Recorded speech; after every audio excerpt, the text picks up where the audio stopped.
Barrington Martin II Yes, sir. and Rachel Davies. Welcome to episode 3 of Really For Real Again. Thank you for having us. Thank you. I really appreciate Cool. being here. How are you guys doing, man? I mean, you're at home, obviously. What are you doing to make yourself active? Dr. Davis, you can go ahead and start. Well, I'm actually up in Tennessee right now. I live in Atlanta, but I drove up to Tennessee to stay up here for a couple of days. My boyfriend lives up here, so I figured lower population density, slightly safer. Oh yeah, are people like? Are you in a city? Are people also kind of staying home and not many people in parks and all that?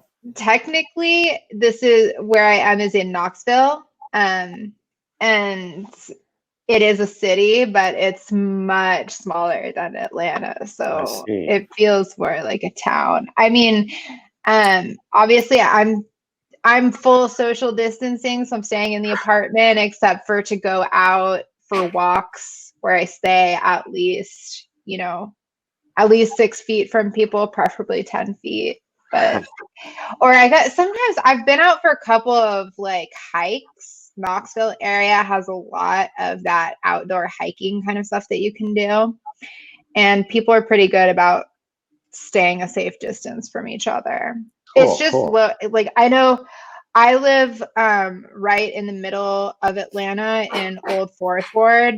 So it's so crowded. Like if you go, I live right around the corner from a Publix, and I know if I go walk in there, it's going to be like people like this. Absolutely.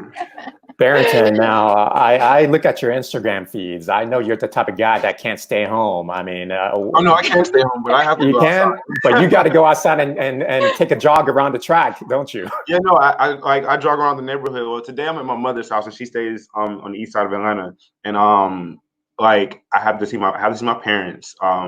Of course, I have to see my mom. Of course, it's been killing me not to see my grandmothers because one of them is closer to 90, the other one is like in her early 80s. So I haven't been able to engage with them like I would normally have because my grandmothers are like my best friends, like no lie. And I see them once a week. I go to their houses. But yeah, man, I have to get my exercise. Like if I don't get my exercise, it's gonna drive me nuts. Like I don't have to do anything else, but I have to work out. You know what I'm saying?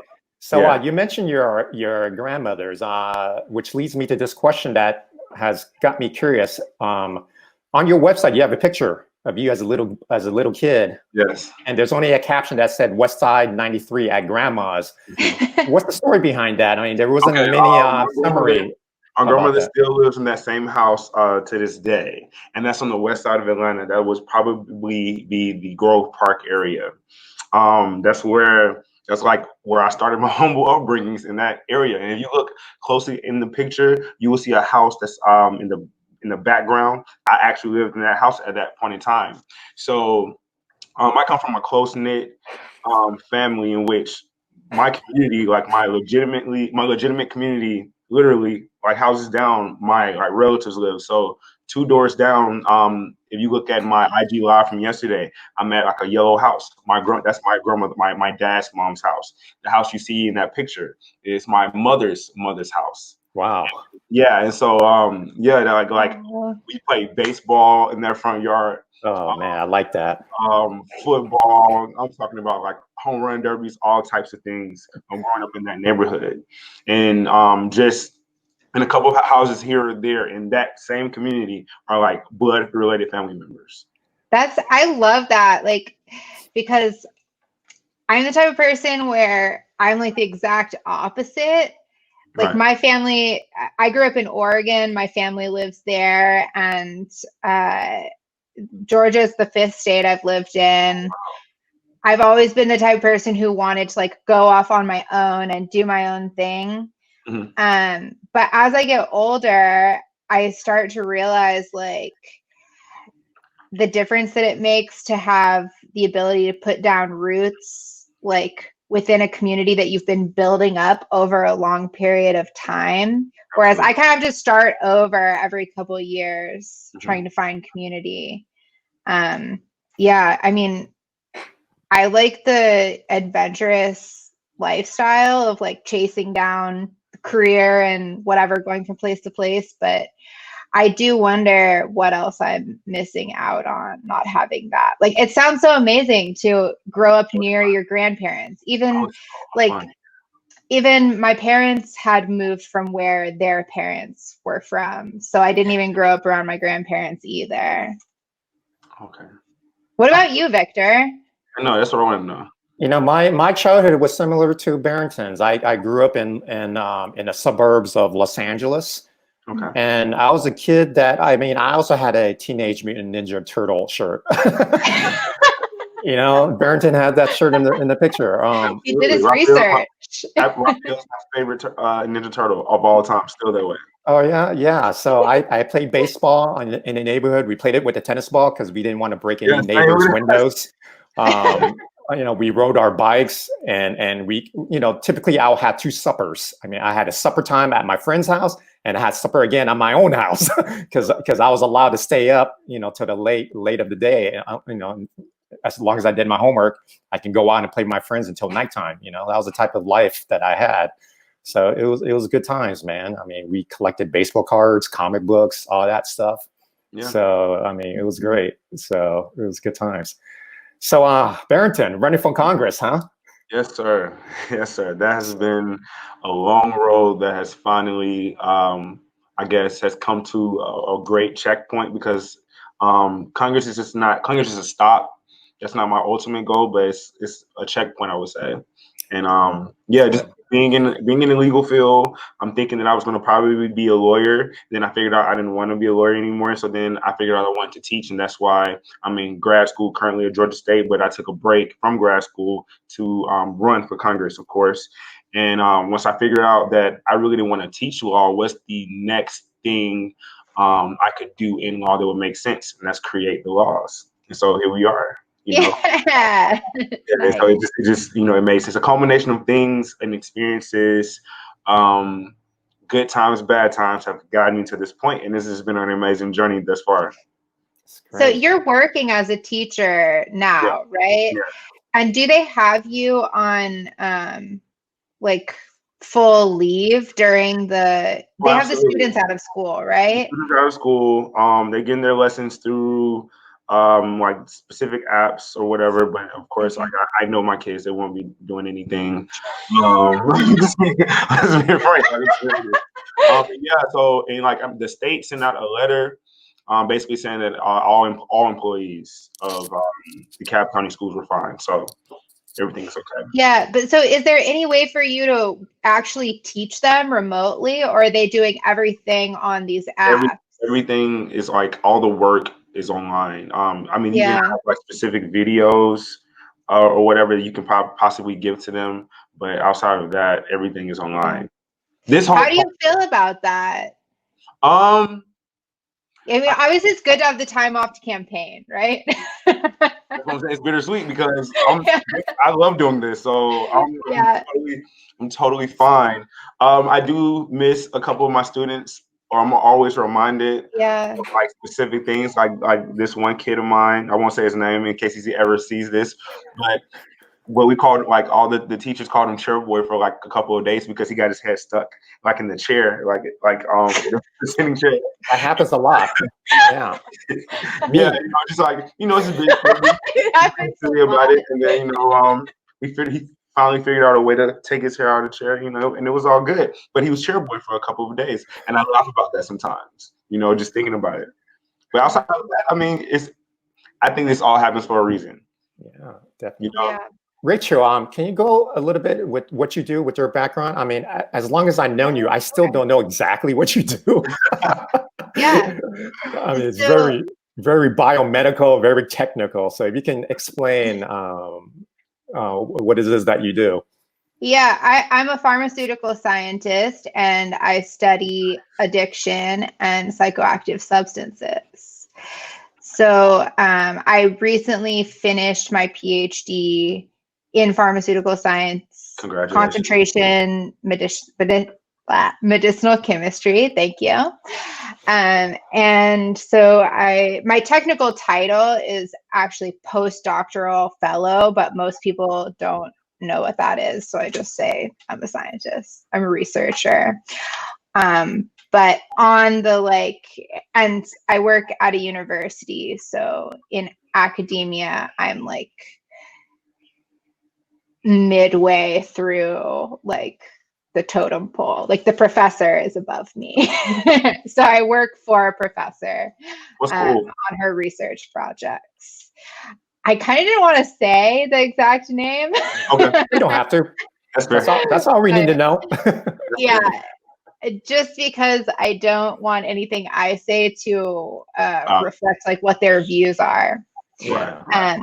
Definitely. But not that I think there would be it tends to be in academia, you have the intellectual freedom to kind of have your own opinions on things. It's not as much like it might be working at a company where they would want you to line up and have the exact same message as the company. Like academia is supposed to be a place where all the faculty, all the researchers there could have different opinions on the issues or different schools of thought on things.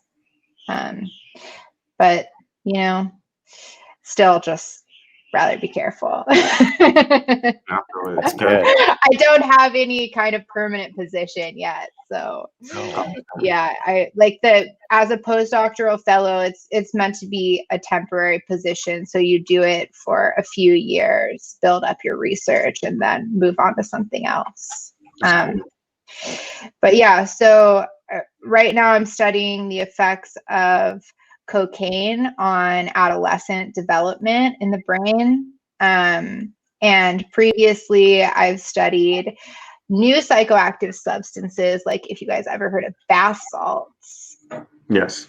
Yeah, they're really designer drugs. And there's a little spike in their use about 5-10 years ago. They can cause really severe side effects because they're new, so we don't know what to expect from them. And people who are taking them a lot of times don't really know what they are or what they could do. So yeah, that's what I was studying for my PhD.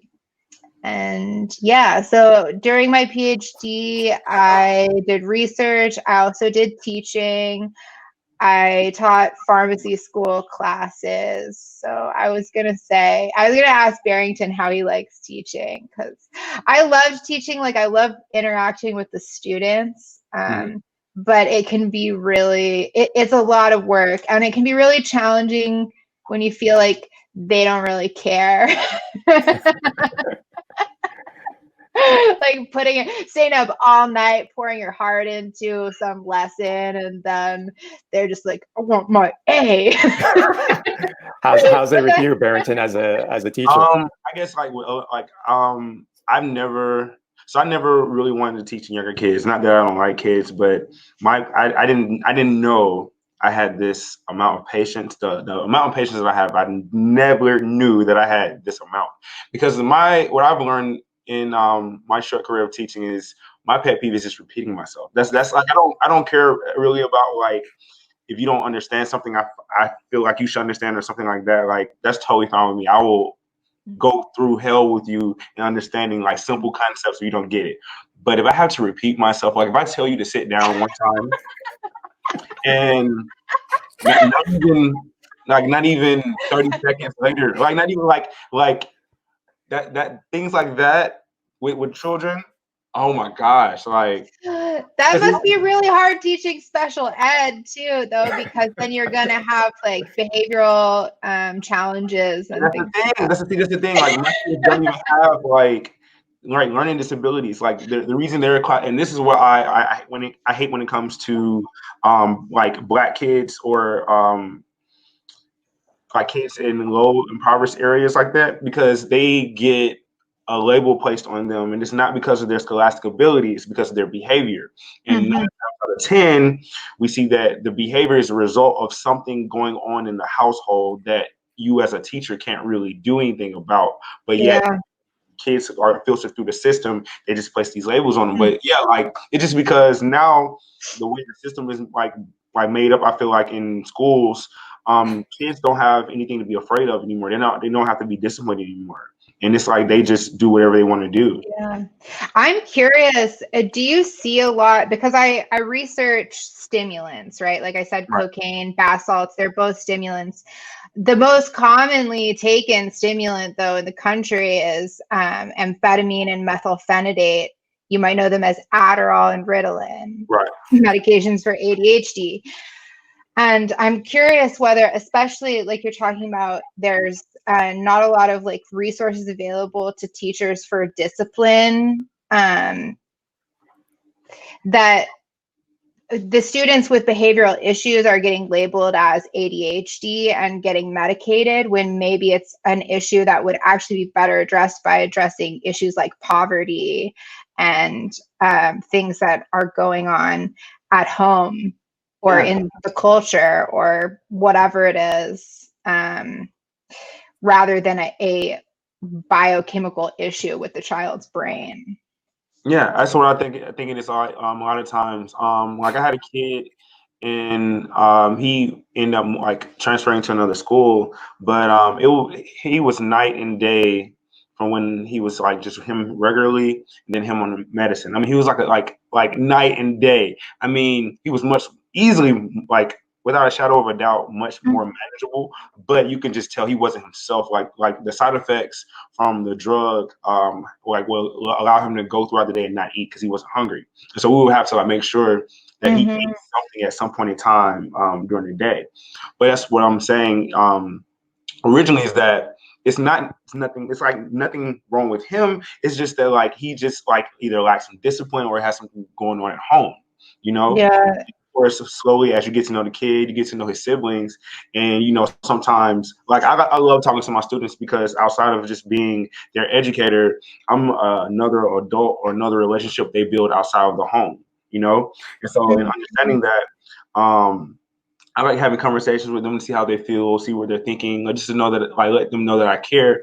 And things like will come out here and there, and it's like, oh man, it's not fair for you to get this label placed on you because one, you're a child, and two, you have no control over your situation. Essentially, you were born into it. You just have to adapt. You know? Yeah. I mean, I think it's a challenging question because the data, there's data out there that show when kids who are diagnosed ADHD have the medication, they have better outcomes on certain measures. Like they actually have less risk of addiction later on, less risk of incarceration.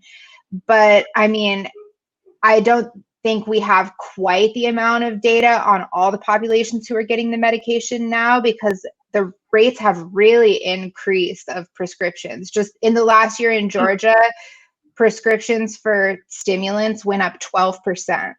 Do we really think that 12% more kids have ADHD, or are we expanding the diagnosis? Right. So like they're not really tracking all the long-term effects of the medication on personality later on. So it's a challenging question. Yeah. Man, this is great, man. Talking about science. Yes. Good stuff. Whew. So I'd like to take a couple minutes to pick on Barrington. So, you know, this is going to be fun. But I've been reading your Twitter feeds for the past 2 months. And you're definitely the type of guy that likes to tweet a lot. Yes. I'm talking about a lot. And you have a lot of fresh ideas, and you also have ideas that makes me wonder why you tweeted in the first place. But then, oh my gosh! But then an hour later, I would think, that guy has a point. So, first of all, I'd like to give you props. I saw a Instagram post you did yesterday of you and John Lewis. Of you basically just saying that it's an honor to be in the same ballot, and I think that was a cool thing to do. Yes, thank you. I think same as Andrew Yang running for president, I think the sandbox is big enough for anybody to play in. And I think that goes the same for Congress. So if someone like you wants to play in the sandbox, why not? Absolutely. I mean, it doesn't have to be one guy owns a sandbox. I mean, if you have a better sandcastle, build it. Right. You know, show us your sandcastle. And that's what I totally believe in. I think people need to hear fresh ideas, and you definitely have a lot of them. So one of the things I saw on your Twitter that kind of got me thinking, and it kind of makes sense, but I'd like you to explain it. Okay. You mentioned something about a nationwide boycott, which is crazy. But then when you think about it, I mean, that stimulus bill, man, a lot of people. Right? It's horrible. Do you think it's horrible? Because it's garbage. I do. I think it's called what it is. Let's call it what it is. I do. That's the thing about me. If like I'm gonna be real with my constituents, but I'm gonna also keep it real with the nation. Like it's garbage. Like it's horrible. Like these are people, and it's the thing. And this is what I said too. We're gonna get back on the boycott, but I said this too. I don't know if you caught this. It's not that they're incompetent. No, these are some of the most brilliant people. These are lawyers. They know, they understand the law well, like they know. It's not that they're incompetent. So if they're not incompetent to the needs of the people, then what is it? Like we have to think deeper into our problems, into our issues, and especially when it comes to government, especially when it comes to politics.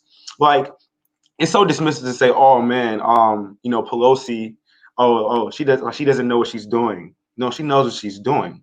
Like she knows what she's doing. This is why she's been doing it all this time. So what is the problem? Like, what really is the issue? And when you start thinking about that, then you start asking the necessary questions needs to get the necessary answers, moving towards the necessary solutions. You know what I'm saying? Definitely. And I think it's funny that you're probably the only guy on Twitter that gives this. I'm sure there's a lot of other people, but for you it's even more evident.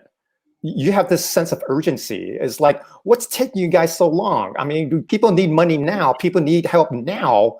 Why are you taking so long? I mean, what's the situation here? Why is it taking this much time? And you're definitely the type of guy that just kind of makes people think and say, yeah, why is it taking so long when the US seems like we're in last place and every other country has already got things going on? Absolutely. Rachel, what do you think is the worst aspect of the stimulus bill? Or like if you could add something to it, what did you want to see out of it? It doesn't help people. It doesn't help the people. This is what I would do. Right? Okay, this is what really legitimately this is what I would do. Okay. Worldwide pandemic. Cool. All right. So essentially, I have to worry about the well-being of my citizens first and foremost. I have to worry about their health. Everybody stay at home. Cool. We're Americans. They're undisciplined. We know it's spring time. It's the first of spring last week. What are you talking about? All right, cool. I know you don't. I don't want to force you, but check this out. If you stay at home, I'll pay you to stay at home. What do you mean? $1,000 a week in the beginning, right? That's why I feel like the stimulus should have been around for they have the Fed has the capabilities. Our Treasury has the capabilities of paying us way more than $1,200. First of all, let's get that out there. That needs to be said. That's very important to say. But what I was going back to originally was saying that I would have made the stimulus bill should have been mostly people in small businesses, and then you just pay as far as corporations are concerned, you pay for people's jobs and salaries. The people the people need to be fed first, right?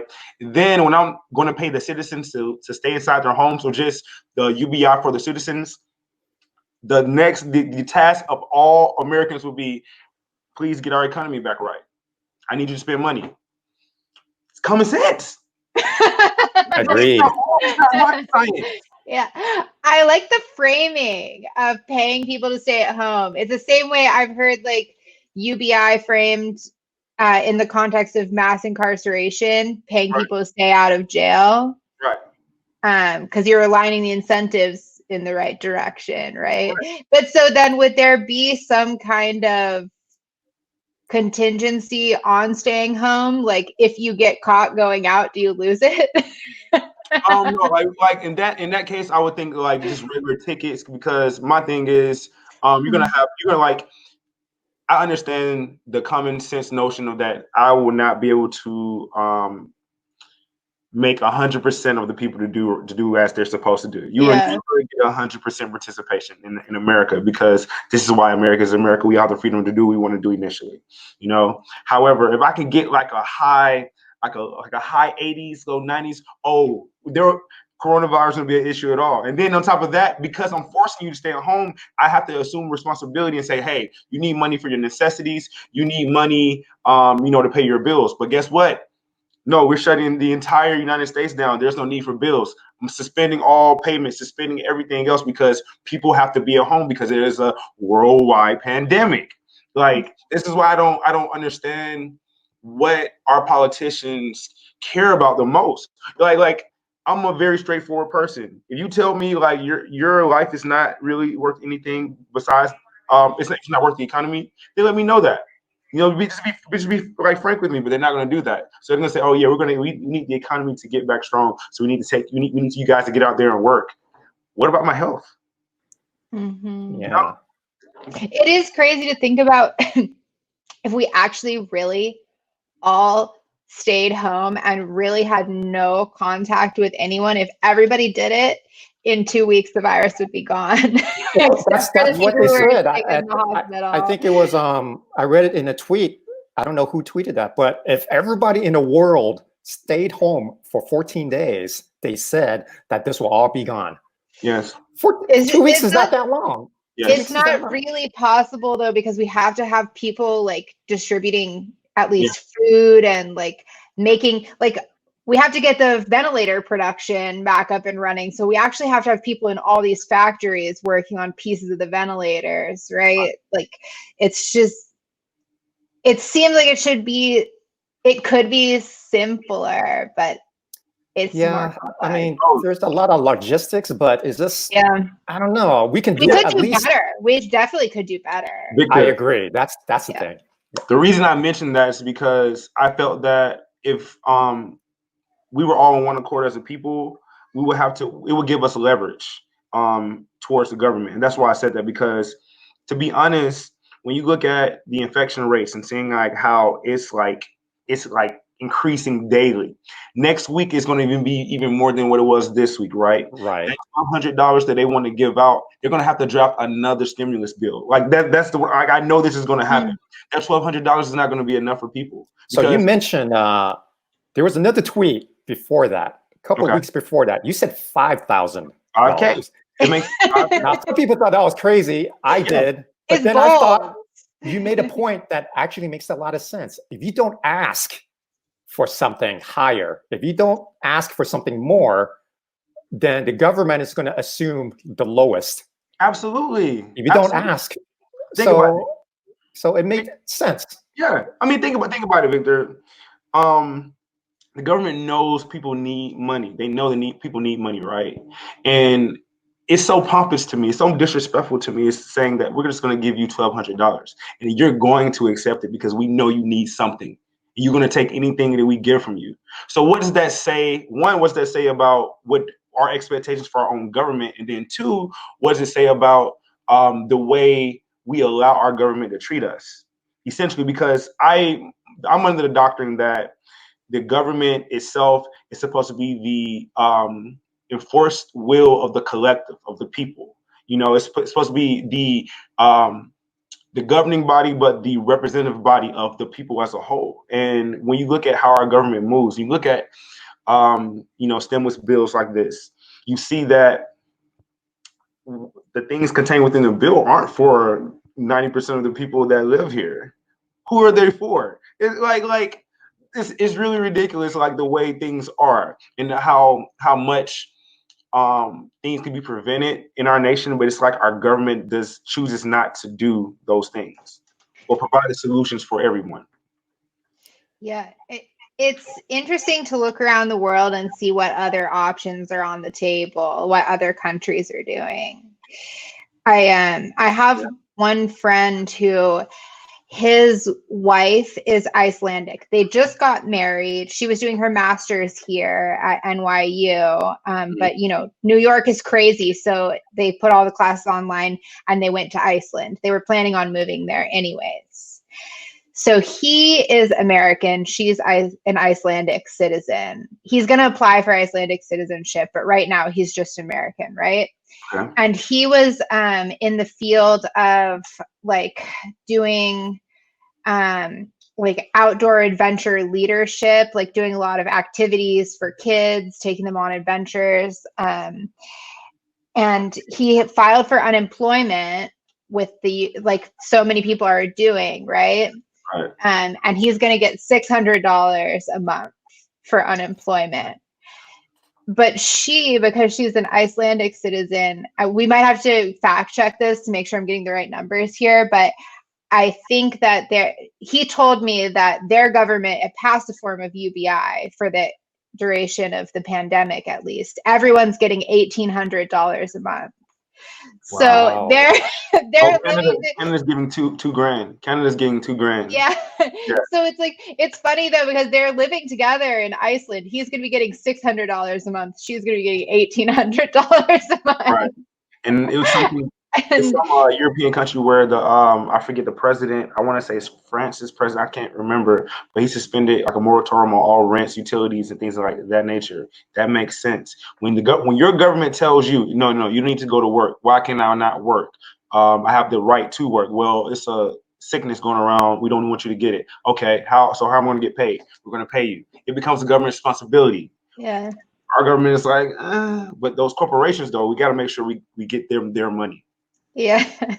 No? That is crazy. Yeah. Barrington, you said something that I didn't know, and I'd like Rachel to answer this if she knows. But you said, Barrington, that there's a difference between coronavirus and a COVID-19. Is that true, Rachel? I mean, did you know this? Well, I didn't know this. Coronavirus is the name of the virus. Technically, the name of the virus is SARS-CoV-2. We also call it novel coronavirus. Yes. Or if you're Trump, certain racially insensitive terms. Yeah, I know that, all right. But COVID-19 is the name of the disease that you get. So it's like the difference being HIV, having the HIV virus, or having the disease AIDS that it causes. I see. Wow, learn something new every day. I didn't know that either. I was like, oh my goodness. How'd you find out? Just like randomly. Just random Google? Coronavirus and COVID-19, and then read about it. Like you get infected with coronavirus, and then it can go into COVID-19, right? Rachel, Dr. Davies. Yeah, I'm not an infectious disease specialist. But this is from what I understand. Okay, yeah. So COVID-19 is the disease. If you're sick with coronavirus, you have COVID-19. Okay. I don't know how sick you have to be. Like, you would still consider it COVID-19 if you have mild symptoms. I'm not sure about the distinction there. So here's a question for both of you. I mean, coming from me, seeing this and, teaching my daughter to stay safe, wash her hands, for me, I'm a very simple guy. I don't really take things out of proportion. I don't wear masks and gloves and look like some sci-fi guy who's going to Kroger's to get groceries. I go as I am, as you see me now. No mask, no gloves. I do have hand sanitizers, but that's all I need. I mean, yeah. Do you think we are overreacting here? I mean, do you think we can get by with just doing what the CDC says? Wash your hands and stay 6 feet away from each other. I mean, is that enough? Well, what exactly do you mean? Is it enough to do what? Like, we have to think about what's our goal here. I guess it's just living, to just get on with our lives. to survive the epidemic, the pandemic, in the best way possible. Exactly. I mean, and there's different dimensions to that. We have to think about our health, and we have to think about our economic vitality too. But I don't know. I think that it's a false choice, the way that some people are presenting it, the way that Trump's presenting it, as a trade-off between either we social distance and we hurt the economy, or you know, we open back up as if we can just like flip a sign on the country, like open. And we take some risks with our health. Some more people are going to die, but our economy will be better. Well, I don't really know that that's grounded in reality, because if we have the big problem, if more people get sick faster, is that we overwhelm the healthcare system. I mean, that's going to also hurt our economy. I mean, it's obviously going to kill way more people. If you look at the relative death rates compared to infection rates in different countries, the times when they've been overwhelmed, the death rate goes up to like 10%, whereas it can be lower than 1%. So we want to keep it lower, right? I mean, right. We have to kind of know what we're trying to do, though. I mean, people are I think, like, there's a disagreement about whether the economy or people's lives are more important at this point, but I do also think it's a false choice, that we have to do both, and both, to get to both, we have to prioritize the health, actually, and prioritize social distancing. I mean, as far as is it enough, those strategies that the CDC is recommending, I mean, it is a lot to ask people to truly social distance in the way that we're being asked to do now. I mean, to stay home unless you have to go out to get something essential, to not socialize with people.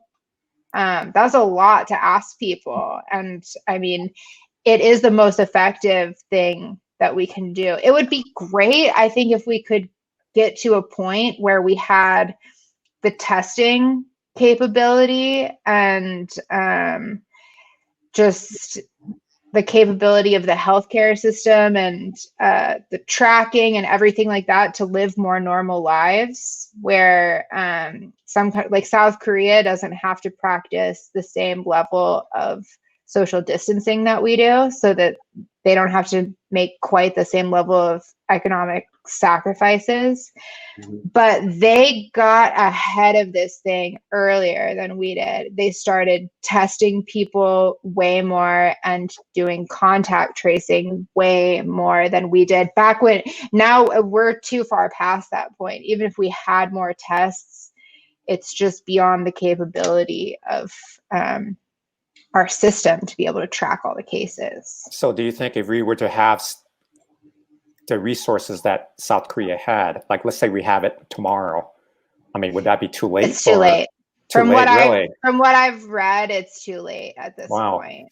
I mean, I love the idea if we had tests that everybody had unlimited number of tests that they could have in their house, then yeah, we would be in great shape. We could go back to living much more normal lives. You would only have to stay home if you were positive for coronavirus, right? Mm-hmm. But the problem is, I mean, we don't have enough tests, and the way the tests work, like, you have to get like a swab in the back of your nose. They're taking out RNA, which is like a delicate molecule, and they have to put that in viral transport media and take it to a place where they can then do PCR on it to amplify it and then test it, try and detect whether the virus is there. Like, we can't do that to ourselves yet. There are some companies who are working on at-home tests, but even then, it's like, how many does each person get? When do you take it? It's not like reusable like a thermometer. South Korea did have more tests than we did. I guess from what I read, we had some issues with the test because we had high standards for the tests, and the CDC didn't approve the ones that were being used by some other countries. So it took a while to get an approved protocol out that people could use, and that slowed things down. But it's one of those trade-offs, right? Because you do want the test to be good. You don't want people having false negatives, thinking that they don't have it when they really do. Right, right. So let's shift gears a little bit. I'd like to go to a Twitter question that Laman Arana asks, and this is to Barrington. Barrington, what is your favorite cereal? I don't know. I'm gonna be such a lame for this. I really don't have like a favorite cereal. I will say I forget, it's just like type of granola. It's super healthy, like this granola cereal with almonds and cherries. Is it like you can take it out? You don't have to put milk in it, or it's just like a granola bar? Yeah, I put almond milk. I forget the name. It's like Cascade Farms or something like that. Oh, okay. I will say this year, or the end of 2019, was the first time I've ever had Cinnamon Toast Crunch. Seriously, and I was like, "Oh my god! I'm like, this is amazing! Like, this is what." That's my cereal. Cinnamon Toast Crunch. Yeah. Rachel, what's your favorite cereal? I always, you know what? I always go into different things with cereal, but something I always come back to is the Special K with red berries. That's have you guys had that? I have, yeah. Strawberry slices. Yeah, that used to be my favorite cereal, actually, back in the days when wow. I don't know that it's that nutritious. Like, I mean, it's probably better than just eating I honestly, though, I like to have like a pastry for breakfast and coffee, especially Atlanta has great Korean bakeries, and I am obsessed with Korean pastries. So I like to go to the Sweet Hut, pick up one of those for the morning. What was that? Was that Sweet Hut you said? Even the Sweet Hut? Yeah. Never heard Sweet of it. Hut has a few locations in Atlanta. Oh, okay. They have one in Midtown. Definitely check this out. Yeah. Big fan. So Barrington, the first time we met at that celebration, if you remembered, and I had shared with you that I had just moved here from Los Angeles, and I've only been here for about a year and a half. And then you asked me how I like Atlanta, and I told you to ask me later, meaning I haven't been used to Atlanta yet. Right. What is one thing that you think in Atlanta that will just make me change my mind about Atlanta? I mean, it could be a restaurant, could be a scene, could be a park. Like one thing that says Atlanta, and to anybody that's visiting would say, I like this, I could live here. That's kind of tough. That's a tough one right there, because I personally feel like although there are like many wonderful food spots here, there isn't a staple. Like I feel like my city doesn't have a staple food spot. Like people will say like something like the Varsity. No one goes to the Varsity, right? Yeah. Really? I just went there for the first time. Exactly. Because they're doing, like, I was trying to find somewhere that did curbside, because they say like it's not so bad to order from a restaurant curbside. That way you can support the restaurant, and it actually might be safer than going into a grocery store because you don't have to be where a bunch of people are. Right. And I couldn't find a place that was actually offering curbside, but the Varsity does it because they're drive up, or what do you call it? Drive in. Yeah. I thought it was good. Really? I thought it was like I haven't eaten at the Varsity since I was a kid, and so that tells you. That tells you how. I think to answer your question though, Victor, I would say that I think Atlanta is like a happening city. I think there's always something here. There's something here for everybody, like literally for everybody. I feel like our infrastructure needs to be better first and foremost. I feel like there needs to be better service businesses downtown, utilize our trolley and our infrastructure in that way our city can be more like your New York cities, your Los Angeles, your Chicago's, because I feel like we haven't got over the hump yet of establishing the necessary infrastructure, the necessary businesses, fixing up the vital things that are key in establishing or bringing much more money to a city, you know? So, yeah, I would say it's a happening city. It's always something to do. It's always fun. Summer times are fun here. You can't beat southern weather. Can't beat Georgia weather. You know, we have the Hawks. We have the Falcons. We have the like even if like it's always something to do. I feel like, and it's just like the people are nice here. It's the city. It's also called the city in the woods. So you know you can get your fix, your metropolis fix in the city. You can go on the outskirts and rural areas and have a good country time. Like I love going to the country in Georgia. Like it's one of my favorite pastimes. So that's great. Yeah. That's great. I'd like to go back to you mentioned infrastructure, and this is one of the platforms that I noticed on your website. Yes. I take the MARTA sometimes to get to Atlanta, and coming from LA, Los Angeles, we have pretty bad public transportation. I mean, it is really bad. The MARTA is like heaven to me. Right. I was pretty impressed. But you think so? I think so. Coming from Los Angeles, I've ridden public transportation both places. I lived in Southern California in Irvine for a year. Okay. And one time I flew into LAX and I thought I could take public transportation to Irvine. Oh man.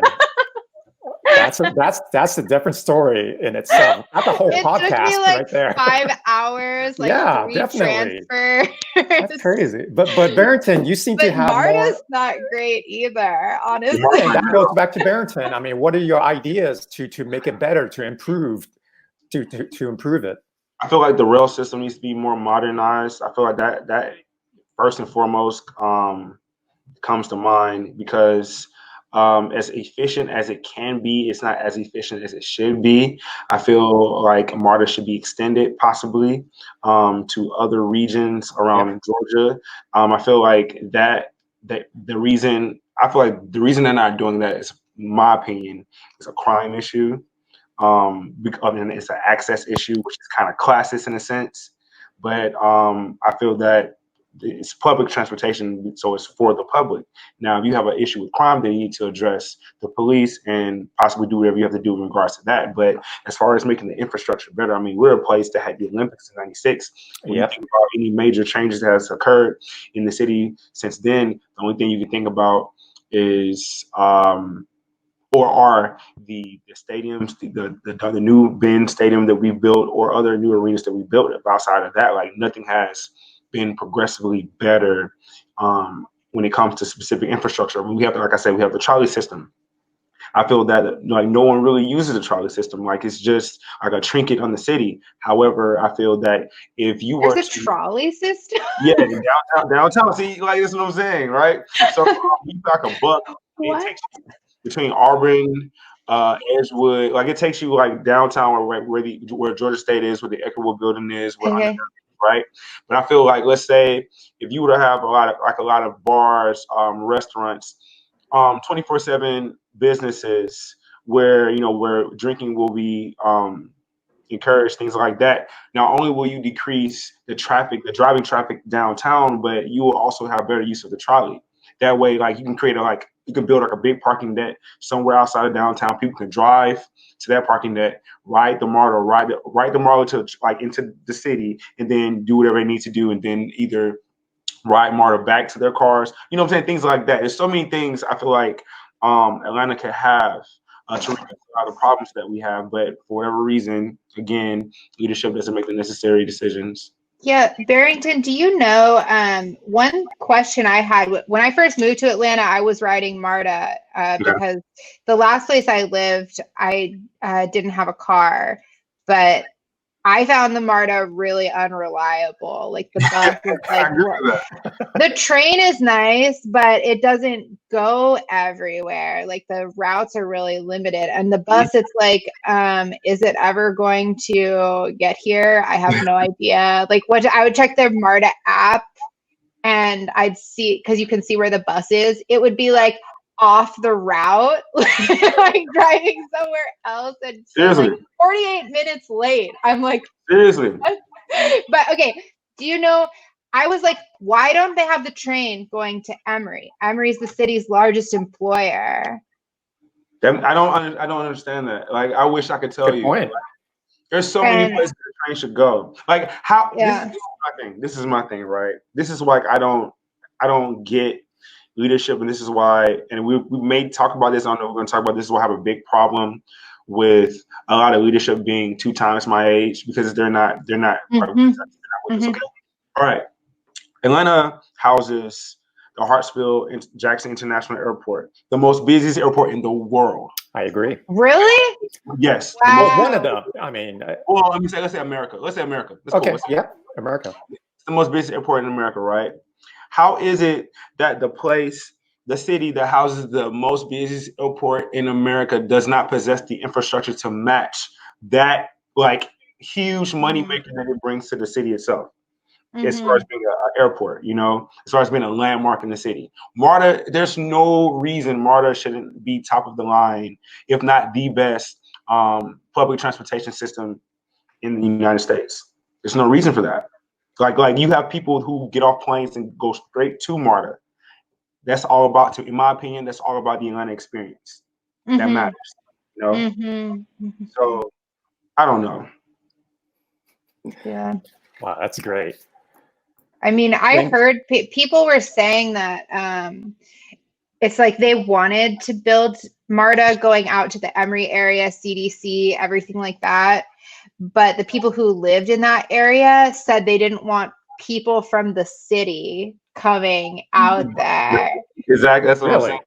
Which is, I'm like, I mean, they can already go there. It just takes longer.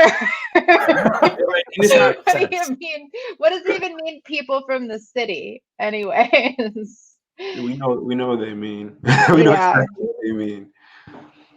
So I mean, we always talk about how bad the traffic is, and so it seems like pretty obvious. Imagine like if you wanted to go like go hang out or go party with any of your friends, you have to drive. That's one of the biggest. I think that to me deters a lot of business. Essentially, you can't really enjoy yourself. Not to say that people want to get drunk, but people want to get drunk. Let's just be honest, right? So everywhere in Atlanta, specifically, you have to have a car for it. When they're like transport from Buckhead to Midtown to the perimeter area, you need a car. Like you need a car here. If they made public transportation more efficient, especially in regards to like coming into the city, it would be an economic boom. Like within the 285 confines, mainly because that's where everything is. Yeah. What do you think about Uber in the city? Uber, Lyft, ride sharing. I've only Uber. Like I feel like I will say this. I feel like my Uber experiences, they've all been good. Let me say that. Let me preface this by saying that first. But I feel like Atlanta ranks last as far as like my entire Uber experiences. Like the four cities with my greatest Uber experiences. 1 would be DC. 1B would be LA, and 2 is New York City. Like the greatest Uber experiences in the world. For whatever reason, it's not the same here. I don't understand. I actually take Ubers or Lyft often in Atlanta. I agree with Barrington. Really? I thought Uber's pretty good here compared to I was living in a much smaller city in Virginia, Richmond, Virginia. It didn't even have Uber Pool. Like I love when I got to Atlanta, I'm like, oh my God, Uber Pool because it's so much cheaper. Yeah. And it's like I have to be in the car with people I don't know, but whatever. It would be the same thing on the bus. Literally, I'm on the bus with people I don't know. So definitely no big difference there. If I Uber pool anywhere, it's LA, guarantee. I always Uber pool LA. Yeah. Never a bad time. Here, Yeah. I wouldn't do that. Yeah. Sometimes people, the funny thing about Atlanta, that one of my observations, people will just be on the phone, like on speakerphone. Like sitting right next to you, or like on FaceTime, just talking to somebody. Yeah. Like, I mean, I'm not really bothered. I just think it's funny. Like, you don't care that I hear what you're saying. Have you guys? I don't know if you had this experience yet, but this is like the premier like MARTA experience where you're on the train or whatnot, and it's a person, whoever it is, and they're listening to music from their phone, and like they're into their own bubble. Like people are like. Bro, we hear you. Like, we hear your music, but he doesn't care, or they don't care about it at all. This could be. Oh yeah. This could be. Yeah, I see that too. Like, yeah, I've seen that on MARTA. Absolutely. It's fun. It's a fun city, though, in that way. Yeah, it is. It's like you never know what you're gonna get. Never. So I'd like to go back and talk about Congress again. Okay. One of my favorite movies of all time is Mr. Smith Goes to Washington. I don't know if you guys ever seen that movie with Jimmy Stewart. It's an old Frank Capra movie back in the 1930s or 40s. It's during the time when It's a Wonderful Life came out. You know. Victor's pulling out the film trivia. Yeah, that's what I do. I like talking about movies. Maybe I'll watch it. In that movie, he depicts Congress as I think Congress is still today, which is just a bunch of older, Caucasian men that will not change. The law is the law, and no matter what, you're not going to budge me. Right. And one of the things that made me laugh when I was listening to the Mindful Skeptics podcast with you in it was he mentioned that he doesn't even think that anybody in Congress has a smartphone. I thought that was hilarious. I'm like, I could agree with that. It sounds like they don't have smartphones or even have the internet in there. I mean, yeah. With you being in Congress, I mean, what are some of the things that you would like to see change? I mean, what are some of the things that you're going to bring to the mix? Oh, so much. There's so many things. How about three? Can you give us 2 or 3? Well, first, of course, modern solutions to modern day problems. That's automatic, number one. I think number 2 is a certain. Oh, I'll separate the 2. I think number 2 will be a certain type of authenticity. As a congressman, I don't want my constituents to see me as anyone different from them. I want to be of the people, but at the same time, like I'm going to respect my position. Like it's totally illustrious, it's total respect to be in a position like that. But I think there's a certain type of authenticity that's needed, especially in a city like Atlanta, where my people know that I am for them 1000%. Like the things that I vote on, the things that I decide, anything that I do will be with them in mind first and foremost, and not myself and not my political career, not my pockets, in which that's what you see currently, I feel like, with a lot of members of Congress. The third and the most important one to me is transparency. Anything that goes on Capitol Hill, you will know firsthand. Why? Because we have the technology to do it. If you ever, like, I feel that if elected to Congress, my constituents would never not know what's going on. For example, if they were in the middle of a crisis like this, they would, my whole district would be chilling. They would be like, oh, Congressman Martin already updated us. We knew this 2 weeks ago in his meeting that this was going to come. So, we've already either like this. It surprised us that it may have hit us this hard, but we already knew about this. You wouldn't have, like how you hear about all the senators who knew about the pandemic and then automatically sold all their stock, things of that nature. You don't have any type of things like that, because when I know about something, unless it has a level of security that needs to be dealt with before, better believe if I can tell my people, I'm going to tell my people, because that's the point of me being a representative.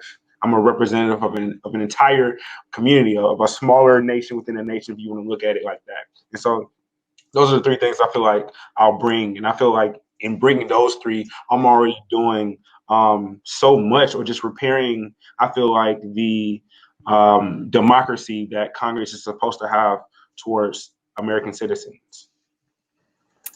Rachel, do you have any comments or anything to add? I love it. Cool. I do too. So, it is funny, like, I know there are members of Congress for sure. I don't remember who it was, who have definitely like never sent an email. I don't remember who. There was somebody who specifically that was said about. I don't know. I'm not offering a lot of insight here, but it's okay. Ditto. So we've been talking for about an hour now. So as we end this, I'd like to. Wait, no more Twitter questions?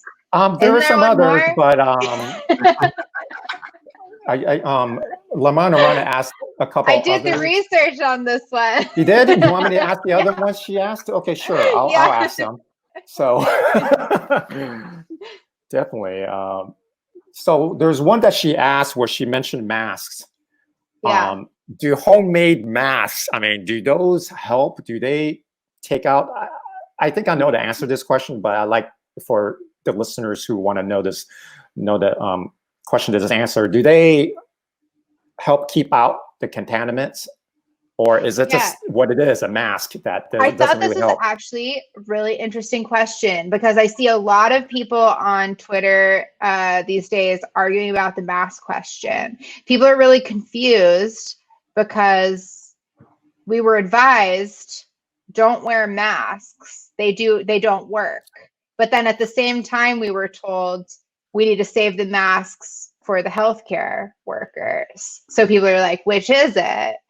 And there's a lot of interesting commentary about how that mixed messaging could have provoked people to start stockpiling masks, which is part of our problem. As you guys have probably heard, there's a shortage of masks, right? In my lab, we work with animals. Usually we have to wear masks whenever we're working with animals, just because there's a risk of developing allergies, and also just to minimize anything you'd be getting onto the animal. And since this whole pandemic has taken off, we've gotten email after email from hospitals, other labs who are studying coronavirus, and other healthcare workers asking for our extra masks because they have such a shortage. And we wear the basic surgical mask where it's just like a strip and then elastic. And there's a couple of different kinds of masks. So the one that they really want healthcare workers to have that will actually protect you is the N95 respirator, because it creates a seal on your face. And there was a shortage of those right from the beginning of the pandemic. Some of our animal care staff wears those, and they were totally out for like, I feel like about a month now. But so if you don't have one of those, I did find research that shows that the surgical mask, it's not as good as having the respirator for protecting you against viruses. This article was, I think they were actually looking at influenza, but it has a similar, it can form like little particles in the air. That's what you want to protect against inhaling, right? And usually when you're wearing a surgical mask, the problem is the aerosol could just go in behind, like in the little air holes, because it's not creating a seal on your face. But they found that wearing the surgical mask was better than nothing and reduced the amount of virus that you get behind the mask, like next to your mouth, by 1 to 55 fold, or 1.1 to 55 fold. So the surgical mask does help you protect yourself from inhaling virus. Not as good as the respirator. Now, the next question, what about the homemade masks? There is actually a study that has been done on this.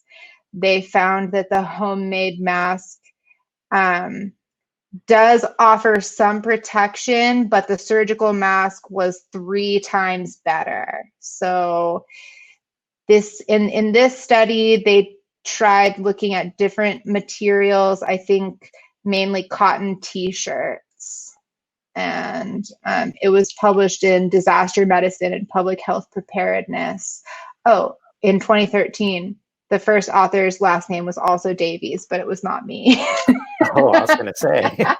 That's a coincidence. And so it looks like it's kind of an issue of good, better, best. Like maybe if we all had homemade masks, if we could all make a homemade mask and wear that when we're going to go out, maybe that would actually be something that could help reduce the virus. I think right now we're at a place where we have such a shortage. We don't want people wearing those when they have to go to the grocery store, because we would rather have them for the healthcare workers. But if we could have enough, and I know there are companies ramping up mask production, maybe it's something we want to look at, that we could all be wearing masks all the time. Interesting. And that would be, in addition to social distancing, that would also reduce our risk. Like, because I still am going to the grocery store. I'm trying to only go once a week, but we have to do things like that. Right. Things that you really need. Even if we're social distancing, yeah. I mean, maybe it would help. Like some people still have, like Barrington has to visit his parents. People have to visit sick relatives, take supplies to sick relatives, things like that. Maybe it would help if we're all wearing masks. Barrington, I'm curious, because you running from Congress, obviously for a person like you that's running, you need to let people know that you are running. You're kind of limited now in going out there and shaking people's hands and meeting people and going to social events. What have you been doing to just combat that and say, okay, this is what's going on now. This is what I can do to show myself out to the public? Oh man, everything has been social media based. Probably within the next week or so, I'm going to start like putting signs around different communities and drawing people back to social media from outside or so, because of course, as much as I would love to connect with like some of the older voters, because that's big here in the city, can't do it because I'm a threat and they're at risk. So mainly everything has been social media, like probably going live, just putting posts up, just being very, very, very apparent on social media mediums for the most part, and just doing the best that I can until we can all go outside again. Great. Definitely. I think social media is the way to go. And that's the same for everybody else who are stuck at home. Yeah. Which brings me to the next point as we end this great conversation here. Great conversation. And this is something I picked up again from Barrington's website. I did a lot of research on your website, and Rachel, I looked through your Instagram. I know you're just into this fashion thing. So it's just an Instagram for my outfit. I like it. Yeah, it's definitely refreshing. But Barrington mentions of something of a political renaissance. And the word renaissance, I've always been a fan of that word. I was lucky enough during my college years to actually go to Tuscany and study the Italian Renaissance. Nice. And learn how it became the Italian Renaissance. I mean, it was a mix between three things. It was a society. Yes. It was about recovery and individual ability, which allowed this to happen. And it was wonderful. And I think about 10 years ago, when I was working on a movie project, I secured the rights to a man who lived during the Harlem Renaissance. He was a swing dancer, which came from Harlem back in the 1930s, and he was best friends with Duke Ellington, Ella Fitzgerald. Yeah. So he had a fascinating story. So I secured the rights to his life story, because I wanted to turn it into a movie. But to understand, I mean, you see me now, I'm Chinese, but to understand how he lived, I had to study the Harlem Renaissance era. Oh man, nice. So I took classes, I read every book I can about the Harlem Renaissance. I read literature from Langston Hughes to Nora Zio Houston, and I learned. I even got to stay in Harlem for a little bit. Nice. And just walk the grounds and talk to the locals and tell them, hey man, did you know that YMCA used to be the Cotton Club? Hey, that apartment building used to be the Savoy Ballroom. It was the only non-segregated ballroom in the world at the time. Wow. History. That's real history. Yep. So a lot of that came from an explosion of artistic expression during certain events. I see this event with us stuck at home with this coronavirus happening and all this as an opportunity of a renaissance that can happen. Mm-hmm. I'd like to just get both of your input about what you think could come out of this. I mean, is there anything that we can learn from this in terms of just a way of life? And Rachel, maybe in terms of bioscience. I mean, if there's anything that we can learn from this mm-hmm. that will make people understand society better, and that if something like this ever happens again, this time we'll catch it, right. In time instead of it being too late. You want to go first? Rachel, you want to go first? Sure. Yeah, I love that. I've been kind of worried. I had read something about how in the aftermath of the 1918 influenza pandemic, that was around the same time as the rise of fascism, as that started to, develop in Europe. But of course, there's so many other factors there. I don't know how much of a causal role the pandemic itself played, but obviously, in these times, our government can resort to extreme authoritarian kind of measures to try and, benefit public health.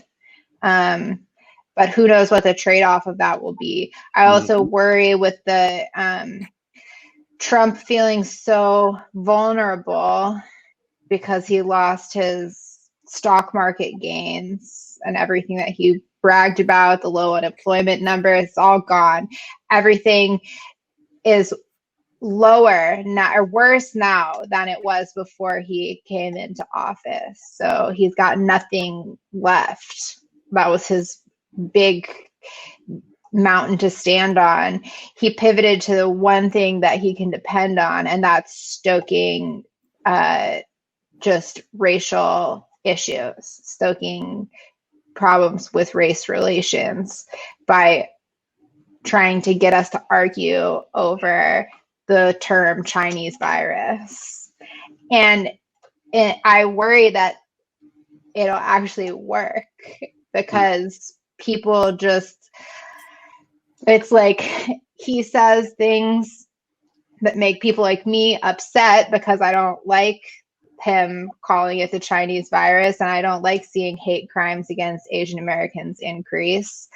And so we get caught up in this argument, and then all of the people who are the Trump base, they don't like being called racist, or they don't like it when you call out anyone for their racism. So it attaches them back to Trump because they want to defend him. They want to defend themselves. They identify with that. They identify with the fear of being called racist.